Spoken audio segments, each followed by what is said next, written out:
Hi, my name is Alex Carlucci with GustanCho.com. I want to talk to you about rates and how they work. This is the best way I can describe it. Picture a matrix, all right? And picture credit scores being over here. So highest score here, lowest score here.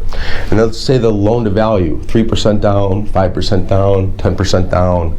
And you just go to the score and you go down to the down payment and it gives you the rates. So the higher your score and the bigger the down payment, the better your rate is. So the lower your score and the smaller down payment will be your highest rate. So we're looking at these matrices. Then there's some other adjustments like condominiums, they'll hit you for it. If it's an investment, they'll hit you for it. If it's a cash out refinance, there'll be other adjustments. But the starting point is a matrix of down payment and credit score. So that's the starting point for all rates. So the more you put down, the better your rate.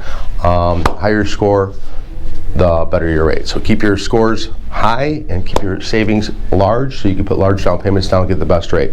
Give me a call if you have any questions, 630-915-7550. Please subscribe.